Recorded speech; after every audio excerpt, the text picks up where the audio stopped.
I think when you first hear the words that you have cancer, it jars you, but I was really mentally locked in and focused and saying that this wasn't going to beat me.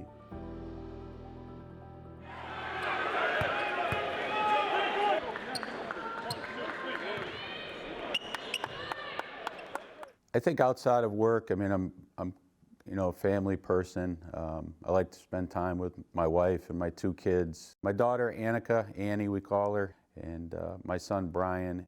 My coaching philosophy since I've been here at Eastern now, this is my 22nd season, is to create, a positive environment where our student athletes can grow, not only as basketball players, but as students and ultimately as people.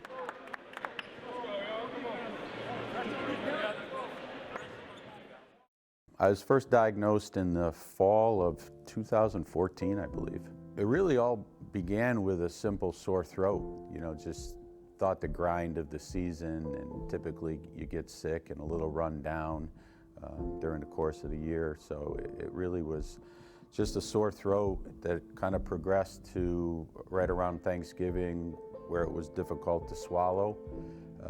I guess at that point it was like, all right, we probably need to investigate this a little further. The day of the appointment, a couple of guys in the gym and we were running and working out, and I think that was probably more of a mental game. I mean, I think the whole process was a big mental game along with the physical challenges, and I just wanted to, I guess, maybe prove to myself that I can still do what I want to do regardless of the outcome of this appointment. I think when you first hear the words that you have cancer, it jars you, sitting there and having the doctor tell you that you have cancer, when all you really thought you had, it was a sore throat, was mind-boggling. So I think there were a ton of emotions and thoughts running through your mind, and just, okay, what now? What's next? I think sharing the news with everyone that I had to share it with was difficult. Sharing with the kids, clearly was challenging. It was emotional. Met with a multitude of doctors, had my team of doctors, and basically the process, the treatment that they came up with was I was going to do 35 rounds of radiation, and then there was 3 rounds of chemo.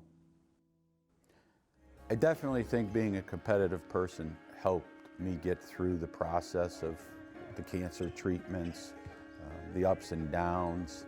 I was really mentally locked in and focused and saying that this wasn't going to beat me. My wife was unbelievable throughout the whole process, would never have made it through it without her support, as she obviously had to pick up the slack at home with me not always being able to do what I normally do.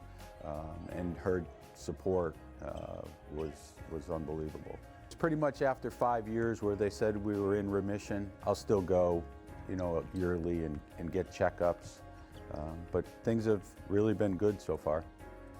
I think it just gives you a different outlook on life. I think anyone that hears those words that you have cancer has to find within themselves, the mental fortitude, some toughness, and just find support. I think that's really, really important. It's not something that you can go through on your own. You need the support, and I'm just blessed to have the family and the wife that I have that were able to help and guide me through that.